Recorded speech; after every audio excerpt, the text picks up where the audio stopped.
Peoples party अगर महाजरों को सिद्दी भाइयों की तरह सिंध का शहरी समझती है तो फिर नौकरियों में इम्तियाजी सलूक ख़त्म किया जाए। पीपल्स पार्टी सिंध असम्बली में अक्सरियत में है। वफाक के कोटे को हम नहीं छेड़ रहे। वफाक से जो कोटा मिलता है आपको 18%, उस 18% को जो हम अर्बन और रूरल एरियाज़ में तकसीम करते हैं, यह हमारा अंदरूनी मामला है। तो सिंध असम्बली के अंदर पीपल्स पार्टी अक्सरियत में है। सिंध असम्बली के अंदर ये बिल पास करे कि सिंध के अंदर जो हमने शहरी और देही का कोटा मुसल्लत किया था उसको हम ख़त्म कर रहे हैं। और ख़त्म करने के बाद आज तक कोटे की बुनियाद पर जो मेरिट का कत्ल हुआ है और जो मुलाजमतों में आपने कोटे की बुनियाद पर लाके बाहर से लोग भर्ती किए, वो तमाम भर्तियां कलअदम करार दे के मेरिट के ऊपर भर्तियां करने का ऐलान करे पीपल्स पार्टी।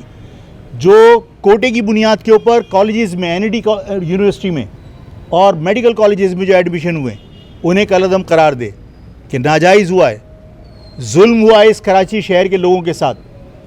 अगर आप इस शहर के लोगों को सिंध के शहरियों के साथ बराबर तस्वुर करते हैं तो आपको ये फ़ैसला करना पड़ेगा कि मरदमशुमारी गलत हुई थी। दुनिया जानती है मरदमशुमारी के जो नताइज हैं वो भी ऐसे ही हैं जैसे इलेक्शन के नताइज दफ्तर में बैठकर फॉर्म 47 जिस तरह बने थे।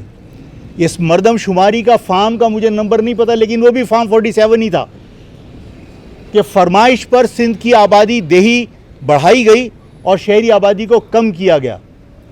अगर सिंध के शहरी और देही अवाम पीपल्स पार्टी की निगाह में सिंध के शहरी हैं और सब बराबर हैं, तो फिर सिंध के शहरी और देही अवाम के अंदर तफरीक नहीं होनी चाहिए।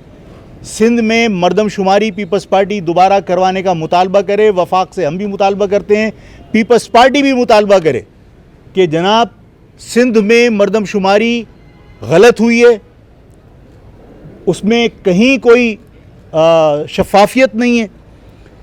लोग अंदरून सिंध से शहरी इलाकों की तरफ मुंतकिल हो रहे हैं। शहरी इलाकों की आबादी बढ़ने की बजाय कम हो गई और जहाँ से लोग मुंतकिल होकर यहाँ आ रहे हैं वहाँ आबादी कम होने की बजाय बढ़ गई। वहाँ से आ रहे हो उसके बावजूद वहाँ बढ़ गई। ये सब मजाक था और ये फरमाइश के ऊपर उसी तरह जिस तरह इलेक्शन के नताइज बने फॉर्म 47 के ऊपर, इसी तरह मरदमशुमारी के नताइज बने थे।